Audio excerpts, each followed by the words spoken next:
I would like to ask this question.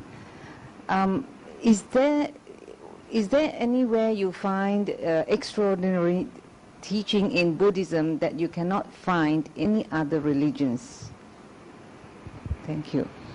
Yes, that is a very good question. There must be a reason for Buddha to introduce another religion. We have to use the word religion in spite of various other religions that existed in India at that time. Main reason is Buddhism paved the way for people to think freely without depending on any external sources. But all the other existing religions depend on external sources. Second reason, Buddhism encourages people to lead a normal life, not necessary to suffer in the name of religion, and not necessary to torture their physical body because of their religion. On the other hand,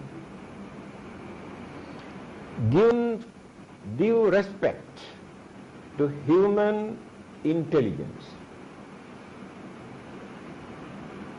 because religions give faith, develop faith by giving something for people to believe.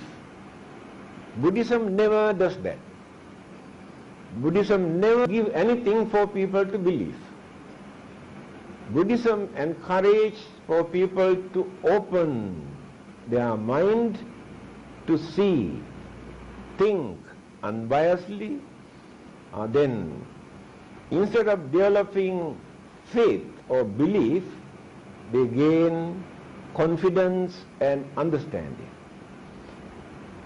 These are the extraordinary characteristics that we can find in the teachings of the Buddha, just because the Buddha has introduced this religious way of life for us to maintain our human dignity, giving due respect to human intelligence, and maintaining humane qualities. These are the things that I have to mention as a special characteristics. Venerable Gunaratna, would you like to add to that? I like to add a footnote to Venerable's remarks. That is, Buddhism has introduced factors of enlightenment. One of them is the factor of enlightenment of investigation. According to that, we are not supposed to accept anything on face value. We always have to question, discuss, think, meditate, read, spend a lot of time before we accept anything that Buddha taught. And that leads to enlightenment. That means free investigation, free inquiry, exercising our supreme freedom of choice is a unique characteristic of Buddhism.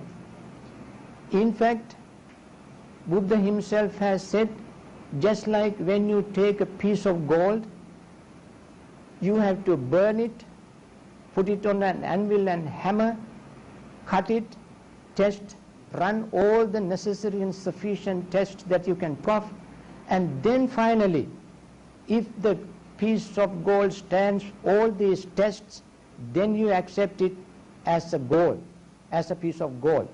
Otherwise, just purely because it shines, because it glitters, it appears to be yellow, don't accept it as a piece of gold. So this unique feature, I think, outstands the Buddha's teaching above, I think, many other religions. Thank you, sir. And one more question.